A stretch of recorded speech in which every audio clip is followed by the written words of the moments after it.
தினம் ஒரு தகவல், தினம் ஒரு ஞானம். இன்று என்ன நாள்? சிவராத்திரி. சிவராத்திரி அப்படின்னாலே நம்ம என்ன பண்ணுவோம்? கண் விழித்து வளர்ந்த கண் விழித்து என்ன பண்ணணும்னா தியானம் பண்ணணும். சிவராத்திரி என்பது மாசி மாத தேய்பிறை சதுர்தசி இரவில் சிவபெருமானை வழிபடும் மிக முக்கியமான விரதமாகும். சிவன் உலகை காக்க ஆலகால விஷத்தை அருந்திய நினைவாக கொண்டாடப்படுகிறது என்றும் சொல்கிறார்கள்.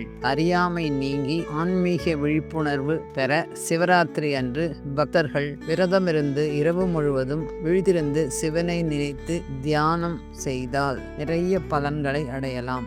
சிவன் மற்றும் பார்வதி தேவியின் திருமணம் நடைபெற்ற புனித இரவாகவும் இது கருதப்படுகிறது. இந்த சிவராத்திரி அன்று நாம் இரவு முழுவதும் தியானம் செய்து அந்த எனர்ஜி, அந்த ஆற்றல், சிவபெருமானின் ஆற்றலை பெறுமாறு கேட்டுக்கொள்கிறோம். இன்னொன்னு, சிவனை பார்ப்பதற்காக எல்லாரும் போனாங்களாம். அப்ப சிவன் தியான நிலையில் இருந்தாராம். அப்ப நீங்களே தியானம் பண்றீங்களா அப்படின்னு சிவனை கேட்டபொழுது, நீங்கள் என் நிலைக்கு வருவதற்கு தியானம் செய்கிறீர்கள், நான் என்னை விட மேல்நிலைக்கு செல்வதற்கு தியானம் செய்கிறேன் என்றாராம். யோசிச்சு பாருங்க, எவ்வளவு பெரிய கிரேட் மாஸ்டர் சிவன். இன்னைக்கு நம்ம எங்க இருக்கோம்னா மாயோரத்தில் மயூரநாதர் அபயாந்திகை அந்த கோவில்ல இருக்கோம். இந்த கோவில் பார்த்தீங்கன்னா மிக புராதனமான ஒரு கோவில். ராமருடைய தாத்தா கட்டின கோவில் அப்படிங்கிறாம. அப்ப எத்தனை யுகங்களுக்கு முன்னால் கட்டின கோவில் பார்த்தீங்களா? எவ்வளவு பிரம்மாண்டமான கோவில். இந்த மாதிரி கோவில் எவ்வளவு சிற்பங்கள் அந்த காலத்தில் எத்தனை கலைநயத்துடன் கட்டப்பட்டிருக்கு அப்படின்றது பார்க்கலாம். இந்த மாதிரி கோவில்கள்ல சிவராத்திரி அன்னைக்கு நீங்க தியானத்தை தொடர்ந்து செய்யும் போது